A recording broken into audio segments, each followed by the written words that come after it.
नमस्कार जी, आइए आपका स्वागत है आज के इस वीडियो में। मार्च 25 की जीएसटीआर 1 और 3B फाइल कर ली। अब अप्रैल 25 की 1 और 3B के लिए दो एडवाइजरियां बता रहा हूं आपको, जो जीएसटीएन ने 11 अप्रैल को रिलीज की। पहली एडवाइजरी जीएसटीआर 1 के लिए और दूसरी जीएसटीआर 3B के लिए।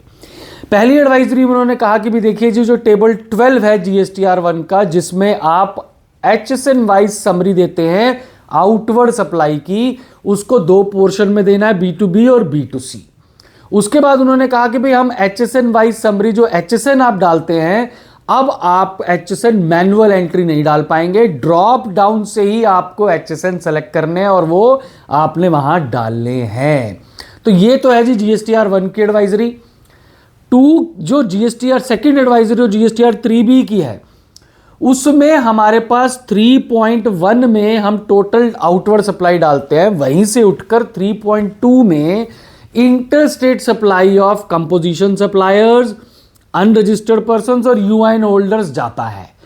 अब उन्होंने कहा कि भी देखिए ऐसा है साहब, ये जो डाटा 1 में आप डालते हो interstate supplies of composition suppliers, unregistered person and UIN holder, वो उठ के आपका 3.2 में ऑटो पॉपुलेट होगा।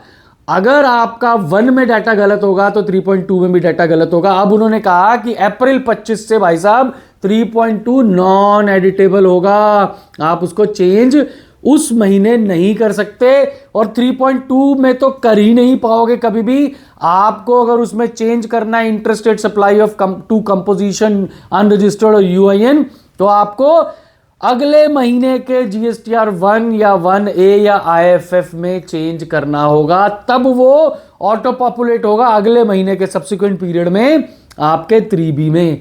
भाई साहब देखिए, ये जो इंपॉर्टेंट बात इसमें 3B वाली एडवाइजरी में ये है कि जो जीएसटीएन ने क्या किया और डिपार्टमेंट क्या चाहता है कि जो कंपोजिशन लोग हैं या इंटरस्टेट सप्लाई अनरजिस्टर्ड को है, वो टैक्स डायरेक्टली बिलोंग करता है उस स्टेट को जिस स्टेट में वो सप्लाई हुई होती है। इसलिए वो एक्चुअली जानना चाहते हैं कि भाई साहब आपका actual interstate supply, correct interstate supply to composition and unregistered क्या है। अगर आप ये नहीं भरते तो साहब इसके ऊपर पेनल्टी भी है। इसके ऊपर पहले एक सर्कुलर आ चुका है कि अगर आप ये डाटा नहीं देते तो आपके ऊपर एक सेक्शन 125 की general penalty which can extend to 50,000 rupees per month भी लगाई जा सकती है। देखिए, आपने अभी तक अगर वीडियो को लाइक नहीं किया है तो लाइक कर दीजिए और चैनल को सब्सक्राइब कीजिए। भाई रेगुलर हम लोग वीडियोस बनाते हैं और बहुत अच्छी अच्छी रिसर्च करके बनाते हैं।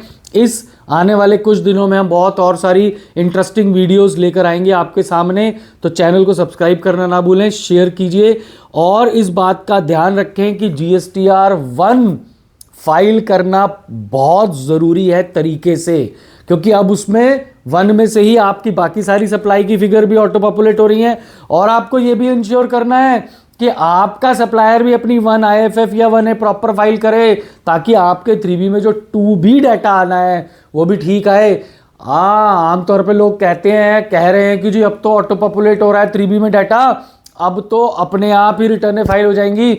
मुझे लगता है कि अब ज़्यादा ज़रूरी है इन रिटर्नों को मॉनिटर करना, क्योंकि पहले तो 3B में फिर हम ऑल्टर कर देते थे, 3B से टैक्स जाता है, अगर 1 गलत कर दी तो भाई साहब टैक्स जो है ज़्यादा या कम हो जाएगा। अगर आपके सप्लायर ने 1 गलत कर दी तो टैक्स आपका ज़्यादा या कम हो जाएगा। इसलिए अब मुझे लगता है कि 3B फाइल करना ज़्यादा पेचीदा हो गया, ज़्यादा डिफिकल्ट हो गया, क्योंकि अब आपको प्रोसीडिंग एक्शंस को भी कंट्रोल करना है in order to file correct 3B।